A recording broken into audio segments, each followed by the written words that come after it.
গত ২ দিন আগের ঘটনা। ভারতে আব্দুল বাসাত নামের এক ইমাম ফজরের নামাজ আজান দেওয়ার জন্য উঠেছেন। উঠে যখন উনি অজু করবে দেখতেছে যে পুষ্করিণীর মধ্যে একটি মাইক্রো ডুবে যাচ্ছে আর বাতি জ্বলছে আর নিভছে।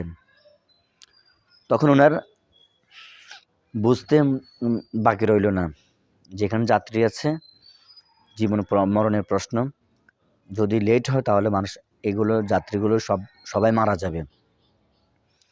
উনি কাউকে না ডেকে, কাউকে না জানিয়ে ছুটে যায় মসজিদের মিম্বারের দিকে। আর মসজিদের মিম্বারের দিকে গিয়ে উনি ফজরের নামাজের আজান দেন নাই।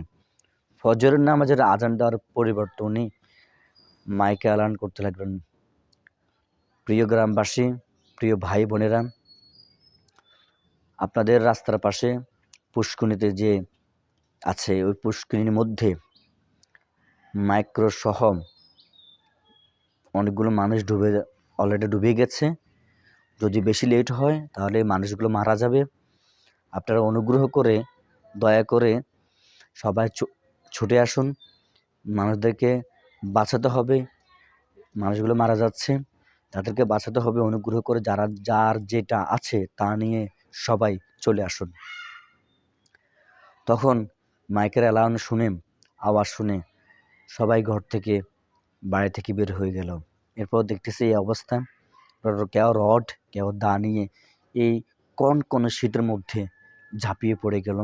এরপরে মাইক্রোর গ্লাসের ভেঙে যাত্রীগুলোকে বের করলেন।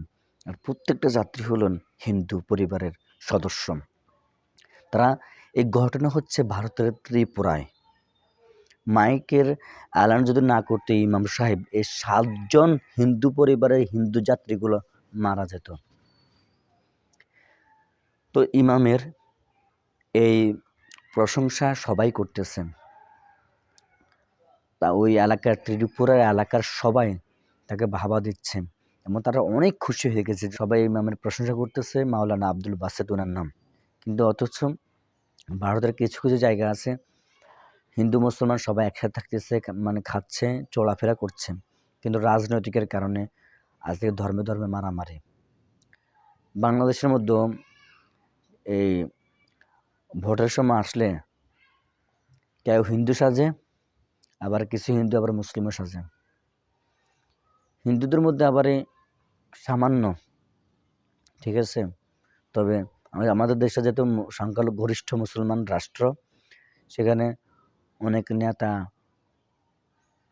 ওরা এমন এমন কথা বলে মনে হইতেছে সে সনাতন ধর্মের মানুষ। ঠিক আছে, কেন? ওই ভোট নেওয়ার জন্য, পাম্প করতে দিয়ে, সনাতন ধর্মের মানুষদের ভোট নেওয়ার জন্য। তো তুমি যে ধর্মের মানুষ, সে ধর্মের সব কথা বলো, তাদেরকে সহযোগিতা করো, তাদেরকে সাহায্য করো। আর সনাতন ধর্মের মানুষ যদি দেখে যে উনি ইসলাম ধর্মের মানুষ হলেও উনি আমাদের জন্য অনেক কিছু করতেছে, আমাদেরকে ভালোবাসতেছে, স্নেহ করতেছে, আমাদেরকে সম্মান করতেছে, আমাদেরকে সুখ দুঃখের মধ্যে আমাদের সাথে হয়ে আছে, আমাদেরকে সহযোগিতা করতেছে, ঠিক আছে, ওনার কারণে আমরা কষ্ট পাচ্ছি না, বরং আমরা অনেক সেফটির মধ্যে আছি, তখন আপনি ওই হিন্দু সাজার জন্য গীতা মন্ত্র বা অমুক তমুক কথা বলা লাগবে না, হিন্দুদের ভোটে এমনি চলে আসবে। তো শেষ আখের একটি মেসেজ, যে ধর্মের মানুষ হোক না কেন, তাকে ধর্মের দিকে না তাকিয়ে মানুষ হিসেবে তাকে সহযোগিতা করবেন, তাকে সাহায্য করবেন। একজন মানুষ বিপদে পড়েছে, আপনি জানেন সে হিন্দু, কিন্তু না, আপনি হিন্দুরা তাকে সহযোগিতা করবেন, কারণ সে একজন মানুষ। সে খ্রিস্টান, সে মারা যাচ্ছে, তার পানি খেতে হবে, তাকে পানি খাওয়াবেন, কারণ সে মানুষ। ঠিক আছে, আপনার আচার ব্যবহার দেখে যদি কোনো ধর্মের মানুষ ইসলামে মুগ্ধ হয়ে যায়, ইসলাম ধর্মে ফিরে আসে, তাহলে এর সব আপনি, এমনকি এর প্রতিদিন আপনি পাবেন। যদি নাও আসে, অন্তত সেই ইসলাম ধর্মের মানুষের আচরণ ব্যবহার দেখে মুগ্ধ হয়ে তার মনের ভিতরে ইসলাম বিদ্বেষী আসবে না। ঠিক আছে, সে বলবে যে ইসলাম ধর্ম শান্তি ধর্ম, ইসলাম ধর্ম শান্তির। আজকে কিছু কিছু মুসলমানদের কারণে নাস্তিকরা আঙ্গুল তুলে কথা বলতেছে আমাদেরকে।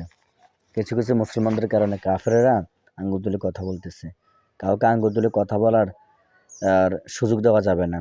সবাইকে সহযোগিতা করবেন, সবাইকে সাহায্য করবেন, এমন কিছু করবে না যাতে করে, ঠিক আছে, মানুষে কষ্ট পায়। আল্লাহ হাফেজ।